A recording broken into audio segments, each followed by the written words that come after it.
Hello everyone, welcome back to YouTube channel. दोस्तों, आज इस वीडियो में जानेंगे कि नागपंचमी की सरल पूजा विधि क्या होती है और पूजा बिल्कुल सरल तरीके से हमें कैसे करनी चाहिए। दोस्तों देखिए, वैसे तो नागपंचमी के पूजा करने के अलग अलग तरीके होते हैं। सभी लोग अपने अपने क्षेत्र के हिसाब से नागपंचमी की पूजा करते हैं।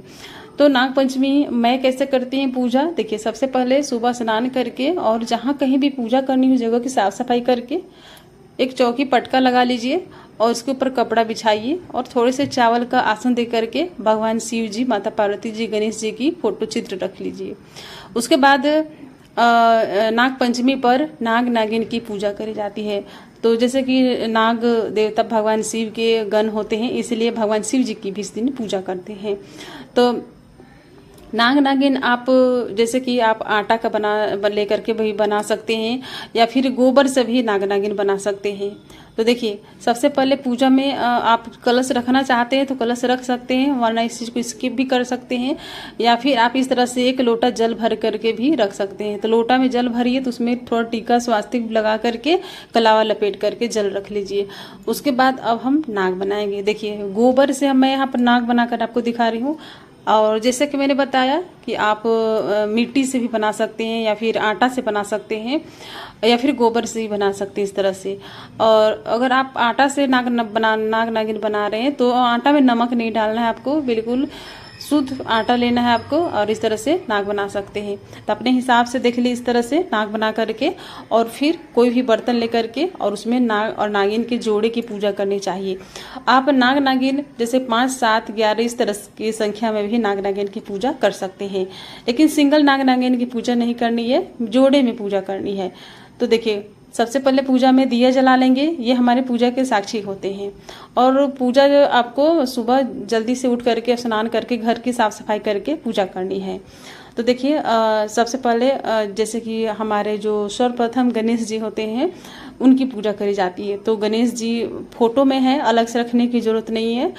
तो फोटो में ही हम गणेश जी की भी पूजा कर लेंगे, साथ ही माता पार्वती जी, शिव जी की भी पूजा कर लेंगे। उसके बाद और नाग और नागिन की ही पूजा करेंगे। तो नाग और नागिन पर हम जल इस तरह से गिराएंगे। तो देखिए, जल गिराते समय आप ध्यान रखिएगा कि गोबर से नाग नागिन है तो कहीं खंडित ना हो जाए।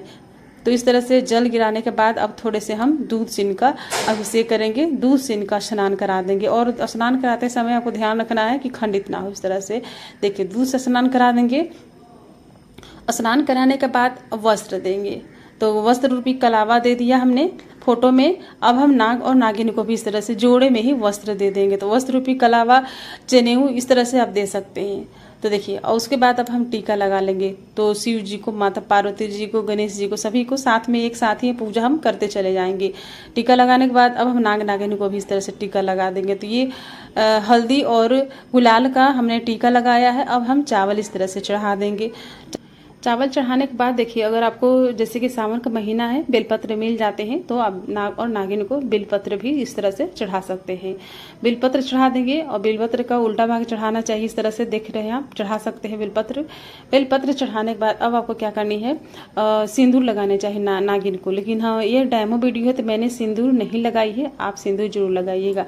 उसके बाद देखिए, अब हम सबको धूप दिखा देंगे। तो इस तरह से आप नाग नागिन और शिव जी, माता पार्वती जी को, सभी को इस तरह से धूप दिखा देंगे। धूप दिखाने के बाद अब भोग लगाएंगे। तो देखिए, नाग पंचमी पर कहा जाता है कि नाग नागिन को दूध का भोग लगाना चाहिए। तो हमें कच्चा दूध का भोग लगाना चाहिए। कच्चे दूध में आपको थोड़ा सा, जैसे कि आप मिष्ठान रख सकते हैं, चीनी डाल सकते हैं, बतासे डाल सकते हैं। और मतलब कि कहने का मतलब ये है कि मीठा दूध का भोग लगाना चाहिए। और इसमें धान की जो लाई होती है वो भी डाल सकते हैं। इस तरह से डाल करके और नाग और नागिन को कटोरी में रख करके दूध पिला सकते हैं। कटोरी भी ले सकते हैं या मिट्टी के भी बर्तन ले सकते हैं।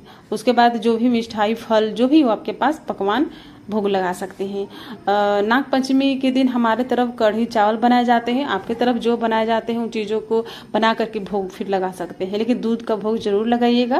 तो इस तरह से नाग पंचमी पर बिल्कुल सरल तरीके से हमें पूजा घर पर रह करके करनी चाहिए। और कच्चे दूध में थोड़ी सी हल्दी मिला करके अपने घर में चारों तरफ दुबले घास से छींटा लगाना चाहिए। और अपने घर के बाहर भी नाग नागिन की चित्र बना करके पूजा करनी चाहिए।